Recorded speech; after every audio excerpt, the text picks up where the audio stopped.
अध्यक्षता में ऑपरेशन जागृति अभियान कार्यक्रम का तहसील खैर में हुआ आयोजन। महिलाओं बालिकाओं को किया जागरूक। अपर पुलिस महानिदेशक आगरा जोन आगरा अनुपम कुलश्रेष्ठ द्वारा तहसील खैर में ऑपरेशन जागृति अभियान के तहत गोष्ठी का वीडियो विद्यालय निरीक्षक कोऑर्डिनेटर CHC डॉक्टर आशा कर्मी आंगनबाड़ी कार्यकर्ती समूह चलाने वाली महिला विधिक सेवा प्राधिकरण यूनिसेफ पुलिस बीट कांस्टेबल तहसील के कर्मचारी 10 गाँव की महिला प्रधान NRLM महिलाएं पत्रकार बंधु के साथ गोष्ठी कर जागरूक किया गया। महिलाओं और बालिकाओं के प्रति अपराधों में कमी लाने एवं महिलाओं में सामाजिक जागरूकता पैदा करने के उद्देश्य से जोन के समस्त जनपदों में यह अभियान चलाया जा रहा है। महिलाओं के साथ हर पल पुलिस है। पुलिस पूरी तरह से हर समय आप लोगों के साथ है। झूठे प्रकरण दर्ज नहीं होने चाहिए, इससे कानून का दुरुपयोग होता है। आशा कार्यकर्ताओं और कम्युनिटी रिसोर्स पर्सन के लिए मुख्य संदेश दिया कि समुदाय को हिंसा के विरुद्ध एकजुट होने के लिए प्रोत्साहित करें।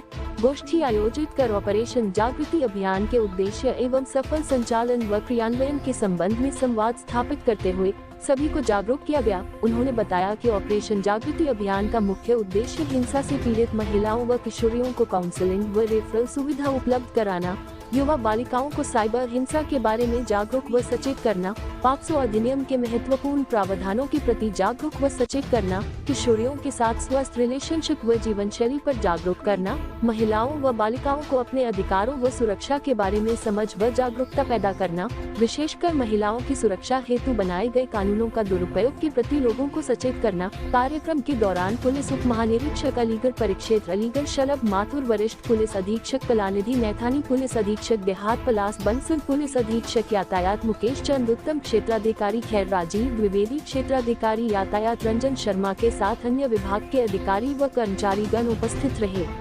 जी मैडम, ये ऑपरेशन जागृति चलाया जा रहा है, इसका क्या मुख्य उद्देश्य क्या है?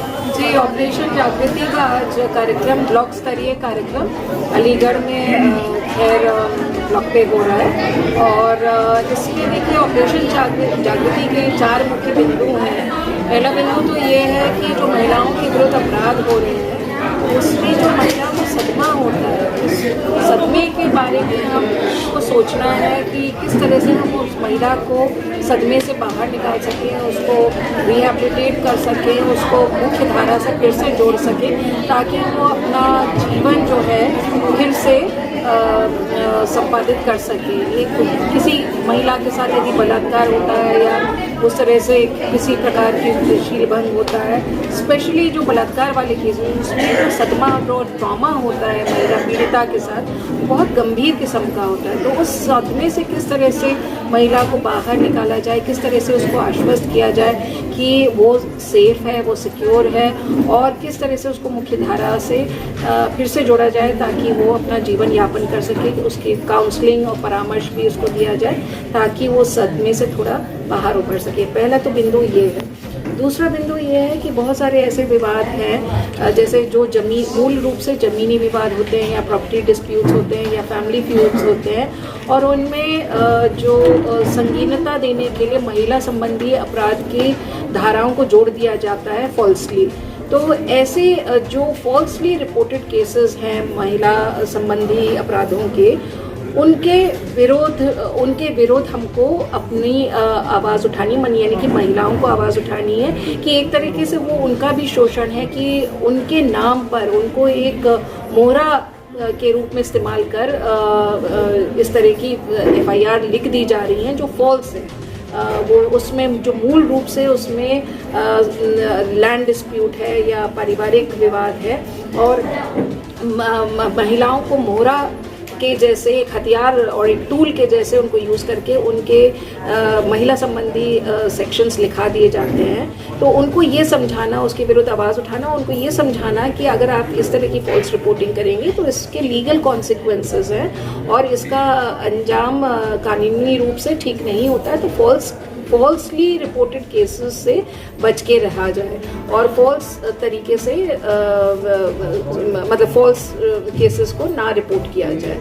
और दूसरा ये भी है कि महिलाएं ये भी समझें कि जो पुरुष उनके साथ हैं, जो उनके घर का आदमी है, उनके नाम पर जो अपराध लिखवा दे रहा है झूठी तरीके से, तो एक तरीके से वो महिलाओं का शोषण भी है, क्योंकि वो वॉइसलेस हैं और इसलिए वो कुछ बोल नहीं पा रही और समझ नहीं पा रही और वो जाके फॉल्स केस लिखवा दे रहा है। तो वो इस बात का लीगल कॉन्सिक्वेंस समझें कि ये जो गलत तरीके से ये लिखवा रहे हैं रिपोर्ट, ये इसका विरोध करें और उनको भी समझाएं, अपने आदमियों को भी समझाएं, अपने पुरुषों को भी समझाएं कि ये ट्रेंड और ये टेंडेंसी ठीक नहीं है, क्योंकि कानूनी तौर पर ये गलत है।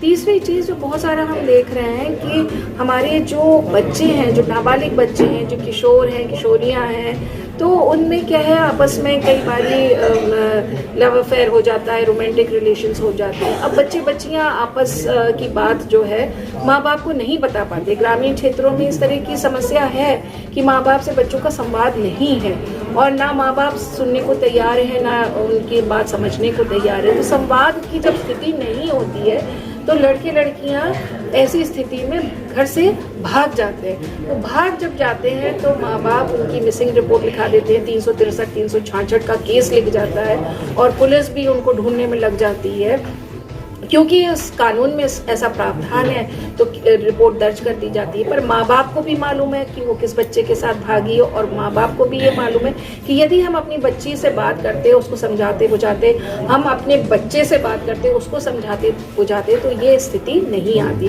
तो हम वही बताना चाह रहे हैं समाज के लोगों को, जो अभिभावक वर्ग है विशेषकर, और जो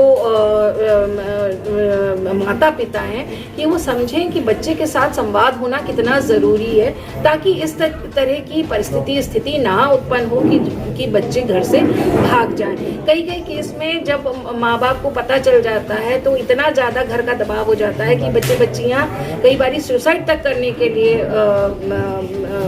वो हो जाते हैं, मजबूर हो जाते हैं। कई बारी ऐसा भी स्थिति उत्पन्न हो सकती है कि ऑनर किलिंग हो जाए या माँ बाप ही सुसाइड कर लेते हैं। तो इस तरह की जो बड़ी गंभीर परिणाम या अंजाम होने से पहले ही क्यों ना हम स्थिति को ठीक कर लें, यानी कि हम आपस में संवाद रखें। लड़कियों को भी समझाया जाए कि आपका दायरा क्या है, लड़कों को भी समझाया जाए कि आपका दायरा क्या है, माँ बाप को भी समझाया जाए कि आप बच्चों से संवाद रखिए। इसमें किसी प्रकार का मॉरल पुलिसिंग नहीं है, पर एक हम सामाजिक दायित्व है जो एक शिक्षण के रूप में हम देना चाह रहे हैं। और चौथा जो हमारा बिंदु है वो ये बिंदु है कि कई बार आजकल जो है लड़के लड़कियां कम उम्र की समझते नहीं हैं कि जो साइबर सेफ्टी है, वो मतलब जो साइबर स्पेस है उनको वो किस तरह से सेफली प्रयोग में लाना चाहिए।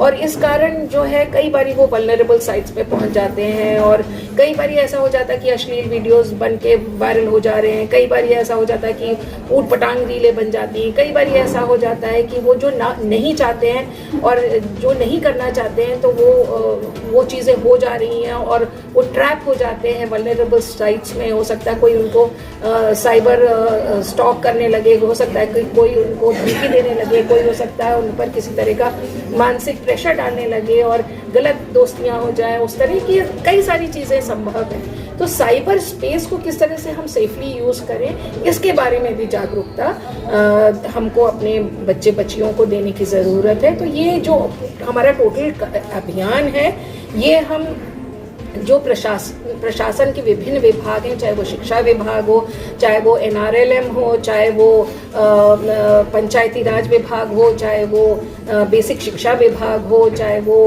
हमारा स्वास्थ्य विभाग हो, चाहे पुलिस विभाग हो और हमारी महिला बीट कांस्टेबल हो, हमारी आंगनवाड़ी की महिलाएं हो, हमारी आशा वर्कर्स हो, और सभी को हम साथ लेके चल रहे हैं। तो इसमें हमारे जो डिविजनल कमिश्नर साहब हैं, उन्होंने अपनी तरफ से हमें जो सहयोग दिया उसके लिए मैं बहुत ही शुक्रगुजार हूँ। हमारे DDO साहब यहाँ पर मौजूद हैं और हमारे DDO साहब और एडिशनल SPs पुलिस विभाग से, एडिशनल SP साहब नोडल ऑफिसर हैं और राजस्व विभाग से हमारे DDO साहब नोडल अधिकारी हैं। और ये दोनों विभागों का एक मिलन है इस कैंपेन के प्रति।